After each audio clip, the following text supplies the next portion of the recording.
It's great to have you with us from wherever you're tuning in from.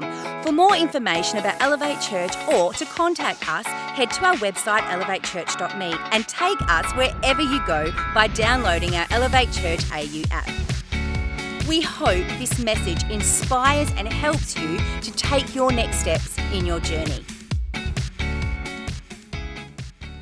Hey, good morning, Elevate Church. 8th of May, I said to the team this morning, been quite a week. We've survived May the 4th, be with you. We survived 5th of May, Cinco de Mayo, Mexican Independence Day. What? You all didn't celebrate that? Oh, okay. And today is week 3 of a series we've been teaching called The Joy Factor, which we're zooming in on some of the ways Jesus actually highlighted that we can bring more joy into our lives. In fact, the timeline as such is that when Jesus turned 30, and this is the habit of a rabbi, you would, at the age of 30, be able to start being a rabbi, and your first order of business is to go and handpick 12 followers or 12 disciples. So Jesus did that. Effectively, when Jesus turned 30, he transitioned out of the earthly family business of carpentry and went public into the eternal family business of being the Son of God and out in the wild. So he chose his 12, did a little bit of a road trip with them around an area called Galilee, healing people, started to get a little bit rock star status. People started coming in from further afield to meet him, learn from him, maybe get healed by him. And when that crowd started to gather, he kind of just scooched up a little bit of a mountain and he taught his first public block of teaching, which we've since labeled the Sermon on the Mount. It was both his first, his longest, and potentially most famous. And there's just so much in there. Now, the first 2 weeks, we double-clicked on some of the what we've called the Beatitudes, some perspectives, some attitudes, some situations where, and many of them are a little counterintuitive, but where God can actually bring more joy if we understand God at work in those situations. So you can go back and listen to them. Go to our podcast, all major Google have a podcast app? Who cares? Anyway, Amazon Music, we're now on Amazon Music, we're on Spotify, Stitcher. You'll find us. Just search Elevate Church Perth, we'll be there. You can catch up. Today's week 3, and I want to talk today about the serve factor. So if you've got your Bible or the Bible app, open it up, same slice, Matthew chapter 5 that we've been taking a deep dive the last couple of weeks. And so Jesus has just finished teaching, as I said, what we know as the Beatitudes, or it's even been nicknamed the Be Happy Attitudes. And now he kind of shifts gears a little, progresses his teaching. And this is what he went with. Let me tell you why you are here. And he didn't mean here on the mountain. He didn't mean here sitting on plastic chairs in a building in Rivervale. He meant like this planet at this time in this location for this purpose. You're here to be salt seasoning that brings out the God flavors of this earth. And if you lose your saltiness, how will people taste godliness? You've lost your usefulness and will end up in the garbage. Now, in 2022, we're still wrestling with this very question. Why am I here? AKA purpose. There are endless books written on the subject. There are conferences and webinars on the subject trying to answer the question that people are continuing to ask. Why am I here? What's my purpose? I don't think it's any coincidence that among Jesus' very, very first public words, he hit this topic, the topic of purpose, and he answered the question. If you're asking it out there, I'm going to tell you. Why am I here? Let me tell you. You're here. Look, before I teach anything else, before I heal anyone else, before we go anywhere else, I'm going to cover this off. So pay attention. You're here, this is Jesus, to be salt seasoning that brings out the God flavors of this earth. There is an others-centric answer to the question of purpose, which, by the way, on face value, makes no sense, because you want to know why you're here for you. And Jesus is like, yeah, you're here, and it's not for you. But if you do that, you'll find what's for you. Oh, okay. We have a 7-year-old nephew. He's a boy, and he's a 7-year-old. And everything that goes with that, well, you know.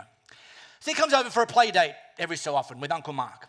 And we have a nice, freshly painted interior, thanks to both a professional painter and the category B painter was me doing smart.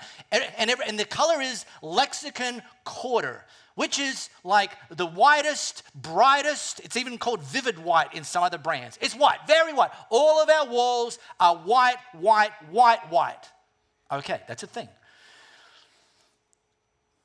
Once our 7-year-old nephew has left the building, our white walls are no longer white walls. They are covered in handprints, footprints, food prints, substances that I can't even recognize are on the walls. Every glass sliding door, every window has nose prints, lip prints, footprints.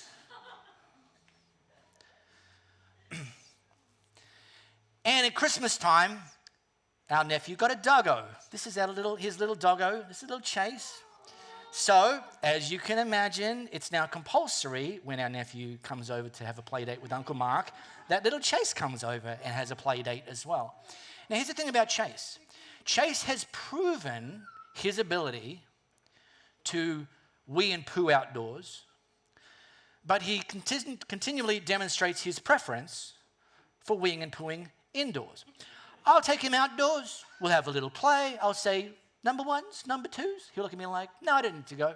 I'll take him inside. I put him down on the floor, number ones and twos. Within seconds. All right. So our nephew leaves the play date, takes little Chase with him.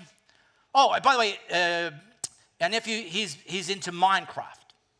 And so he comes over, can I watch a YouTube? Can I watch a YouTube? And it's like, all right, you can watch YouTube. So he gets on the smart TV. He knows how to work the remote control better than we do. He pops open the YouTube and he finds the Minecraft. Watching other people play Minecraft, which still seems like a colossal waste of time to me. But anyway, he's 7. I'm not going to judge. And he watches the YouTube and then the next YouTube and then the next, every Minecraft all day. So here's the thing.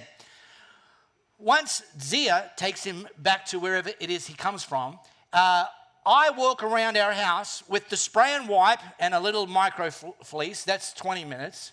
I go around with the pooper scooper and the heavy duty industrial chemicals and a mop, getting up the highly acidic dog wee. And I even tried to kind of override the recommended for you next up in YouTube on my smart TV, because I go to then watch something on YouTube and YouTube tells me the next thing that I want to watch is a Minecraft video. And I discovered you cannot override YouTube recommending stuff when your 7-year-old nephew has just spent several hours watching these things. And here's the deal. I go around with my spray and wipe and my dog wee detox mop thing and with a massive smile on my face, because the goal in life isn't keeping everything in our life pristine. That's called a museum, and there's no life there. Everything in a museum is inanimate. Everything in a museum, even if it was once alive, is no longer. And one of the keys to purpose and joy is us discovering that joy and purpose is found in serving others, in creating opportunities for others, and just taking the fact on board that it will get messy sometimes, but the mess is worth it. That the mess and everything that happened to create the mess will bring enormous rewards. We'll find fulfillment investing and serving other people that we will not find if we think life's all about us. Knowing, I think one of the greatest and most fulfilling things for us is to be able to walk away from a situation or a circumstance or a session or a day or whatever the environment was, knowing that we were used by God. Like, wow, of all of the people that God could have chosen, when we step up to serve, he says, I'm going to use you, and wow, the God of the universe. So Jesus categorically says that we're here to be salt seasoning that brings out the God flavors of this earth. Now, full disclosure, I love salt seasoning. Love it. Love it. I'm a connoisseur of salt. I have a suite of salts in my kitchen. Each one of them has a different purpose. Dare I say, each one of them even has a different flavor profile. And you will not find sacks of salt in my pantry. It's of the devil. I think one of the reasons I like salt seasoning is that I grew up in a household devoid of salt seasoning. We didn't have salt on anything. I'm not even sure we had salt in the house. I don't know why. My mom, she was a good cook, but there was never salt involved. I don't know if she bought into the myth of salt causes blood pressure, all that rubbish. Anyway, point is we didn't. Therefore, we had food that looked like food but just didn't have any flavor. You know, it's like Homer Simpson. Hello flavor, and it just didn't show up. Then I started dating an Italian. Some sliced tomatoes would appear on a plate in front of me, and I'm thinking, well, I got to make a good impression with the family. I'm going to eat the tomatoes. I know they're not going to taste of anything. Put a bit in my mouth, and flavor bomb exploded, and I'm like, this is very, very strange to me because it looks exactly like what I've eaten for the last 27 years at the time. It's quite recent. But it had flavor. Now, same went with peas, same went with roast potatoes. Again, looked exactly the same as what I'd grown up eating, but had flavor. I went on to discover that much of the reason this food had flavor was salt seasoning. So that's it. I'm in. I don't need any more convincing now. You will. I even put salt in desserts. Hello. It's a truth. Chocolate especially. I'm not even a sweet tooth. Maybe that's why I put salt in there. Anything. Sauteing, salt. Boiling. When you boil stuff, learned this from the Italians, the water should be as salty as the sea. I didn't know that. Oh, no, Jamie Oliver taught me that later as well. More of a reinforcement of the fact. Anyway, grilling, slow cooking, roasting, salt. Love it. But what salt does, it's not that it adds flavor. It brings out what's already in there. It brings out what was intended to be brought out. And Jesus is saying that in our spheres, God has already put great stuff in the people in our spheres. And we are invited to be used by God to help bring that out, to bring out the best in the people in our spheres. Now, we think of salt as just like, it's just salt, which is, and we have ready access to it. You want some salt? Go to the store, buy some salt. 2,000 years ago when Jesus was teaching this, salt was actually a far more scarce resource and therefore a far more precious commodity. Salt was used, no refrigeration, salt was used to preserve foods for extended periods of time. Salt was used to disinfect wounds, to act in this medical sense. Salt was used as a trading currency.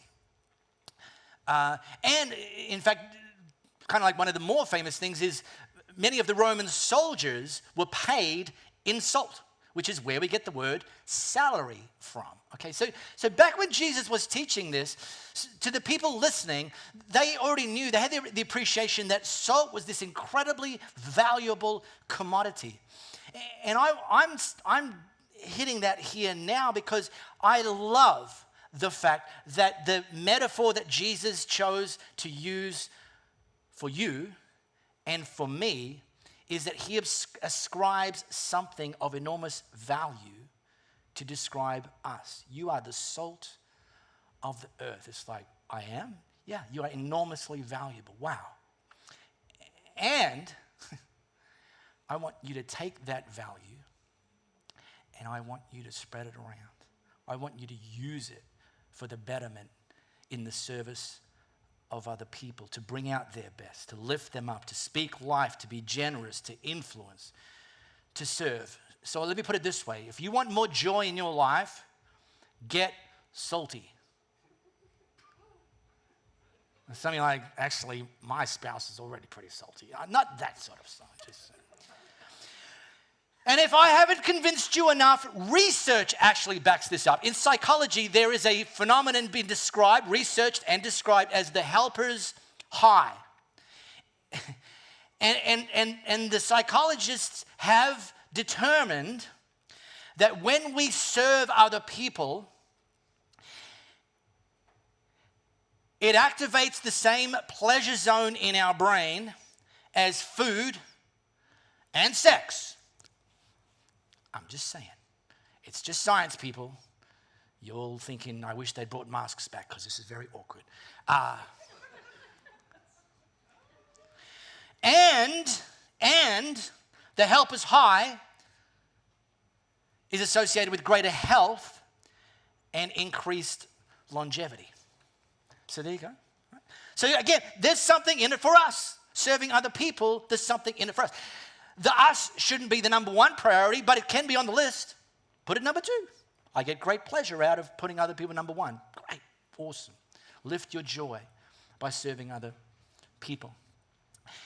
And I also think the spirit of how we serve matters. If we just serve because of obligation, it will just get very dry for you and very dry for the people you're serving. It's like just... Now, there are times when we just do something because it's the right thing to do, even if it doesn't feel glamorous. I get that.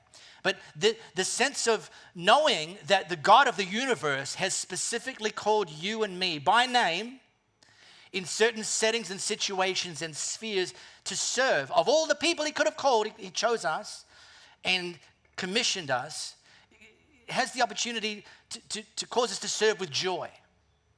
You know, we infuse this in our team members, like serve with joy. You know, I don't got to do this, I get to do this.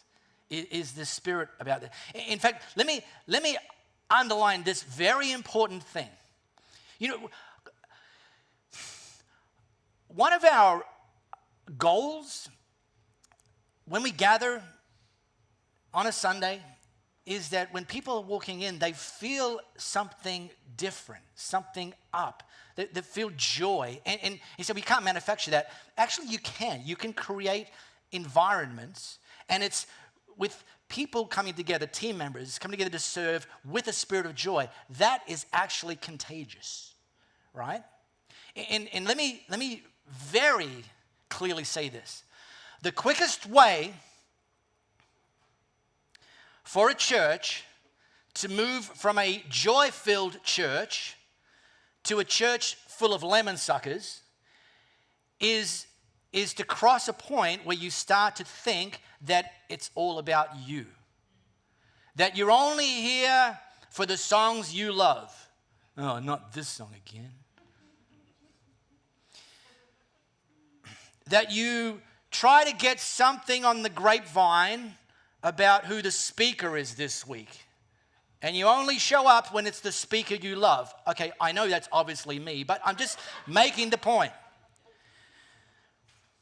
You know, I occasionally hear a story, not from here, thank God, from one of my buddies and somewhere in that leadership, where a first-time guest has come into their church and sat in a seat, you know, you just pick the first seat, you know, and have been asked by the regular to move from their seat. Oh yeah, I'm not making this stuff up. That the room temperature you like. You know, there's no one room temperature fits all. Married people know this.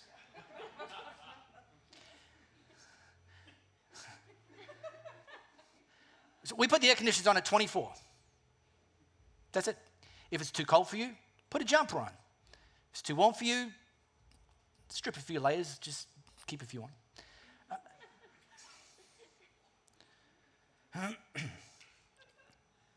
And here's what we continually experience. It's not just the people that come in and get served that walk out of here with more joy. It's our team members. Say, man, the God of the universe used me. Wow.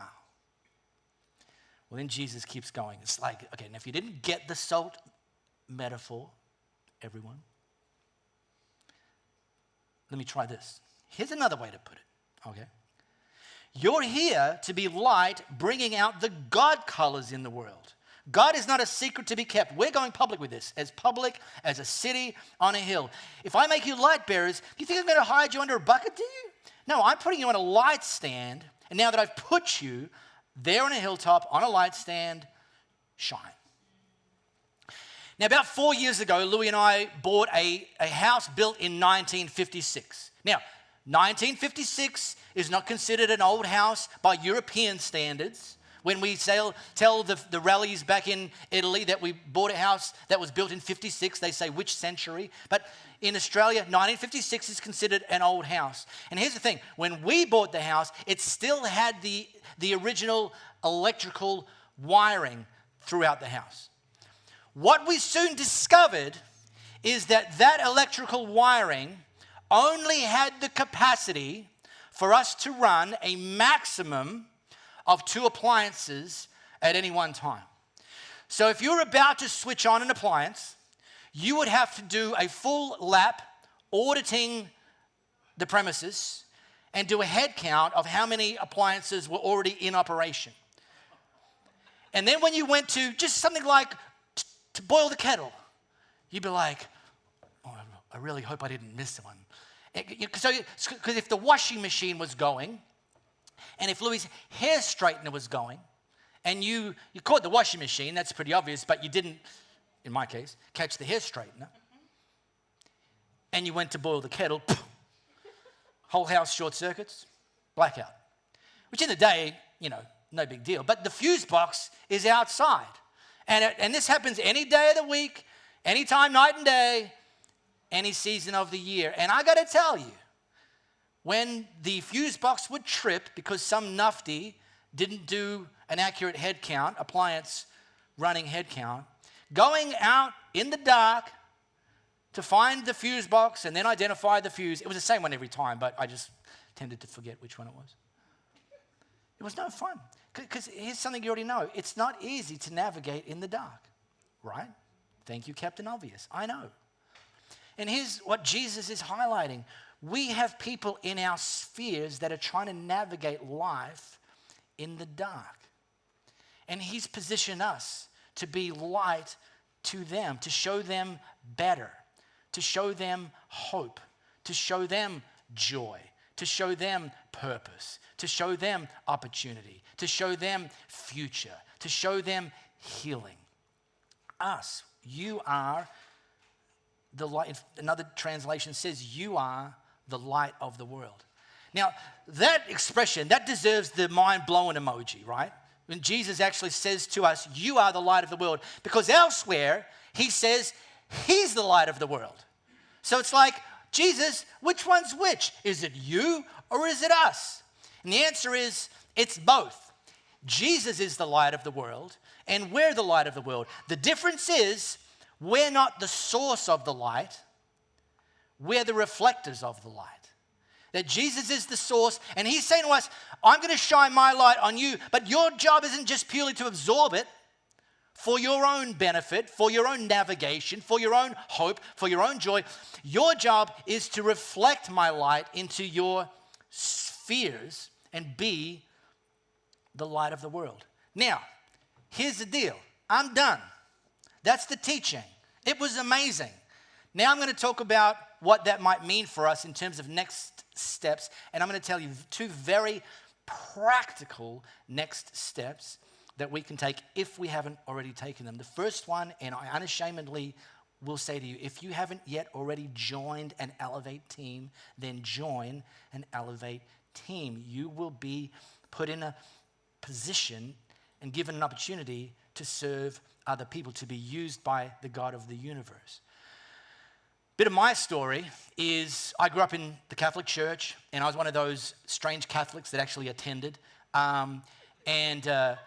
I don't have anything against the Catholic Church. I left the Catholic Church, obviously, in my early 20s. And it's not because I had anything against the Catholic Church. It's because I got this. I started to realize, maybe I was a slow learner, it took me to my early 20s, but I got this. I started to realize that as far as Jesus is concerned, being a Jesus follower is not a spectator sport. Being a part of the church is not a spectator sport. And the Catholic model, I'm not throwing it under the bus, I'm just saying it is what it is. This is observation, not criticism, but it's very much an observational model where you attend, the priest does the things, and maybe a couple of altar boys do a couple of the things, and then you'll go home. And there's very little opportunity to actively serve. And I just had this thing in me that I was created to contribute, to serve. And so God orchestrated, and I look back and I'm like, he's pretty clever, into me transitioning to a church similar to this, where there are countless opportunities to serve. And I stepped across the breach as soon as I could and said, God, I'm in. Like, as I feel so used. I'm like, God, I want to feel used by you. And it's very much informed our code, which includes, we here at Elevate, we are contributors, not consumers. Now, this is on our website, and it's got a little spiel attached. Focus on this, but let me read what we have attached to this code. Our personal preferences take second place. So you can like some songs more than others. That's just human nature. But it's not first and foremost about you. The church doesn't exist for us. We are the church, and we exist for the world. We invest our time and money to see our mission fulfilled. And here's the thing. We are going to leave here starting at 11-ish today.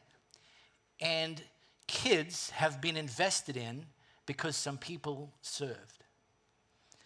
People will have been welcomed at the front door with a smile and a sense of, we're glad you're here, we were expecting you. Giving you a VIP kind of, I feel like I matter. Yeah, you do. Because somebody served. We were able to worship led by music because somebody's served. We're seeing my little nephew's doggo and everything else that's on, including lyrics to songs and so on and so forth. And shortly you'll see a video that will hopefully change your world, because right now somebody's serving. And the list goes on. During the week, our music team are here. They turn up. What time do you turn up? 8:15? 8! Wow. On a Sunday. Hello. And they've already been here on Thursday night doing a rehearsal. Our prayer team leads our all-in prayer meeting on a Thursday night, 7 to 8, and they pray for you, and they pray for your sphere. And you've been prayed for because people serve. And the list goes on and on and on. And God has that for you. When you sign up to serve and join an Elevate team, it's not because God wants something from you, though he will get something from you, and so will other people, which is terrific. But he wants ultimately something for you. And it's this sense of purpose and meaning, and I get why I'm here. And we currently gather here on a Sunday, reach an average of 70 to 100 people, depending. And we got a long way to go, a long way to grow, absolutely. But here's what I ask myself. I wonder how many more people we will reach and build into by more people being contributors, not consumers. So I'll leave that with you. The ways to take that next step to join an Elevate team is via our app, or head to our front desk. The team will be there. And then on our website, there's the opportunities and the teams listed. So you go there, I don't even know what team, just have a look. Like window shopping. For those of you that remember what window shopping is. We really hope you got a lot out of this message. If you live in the Perth area, we'd love for you to join one of our live experiences. For times and directions, as well as information, head to our website, elevatechurch.me. For those of you beyond the Perth area, we'd love for you to connect with our online experience, which premieres every Sunday via YouTube and Facebook Live, and on demand immediately after. And to partner with us to reach more people by giving financially, head to our website elevatechurch.me and also download our Elevate Church AU app.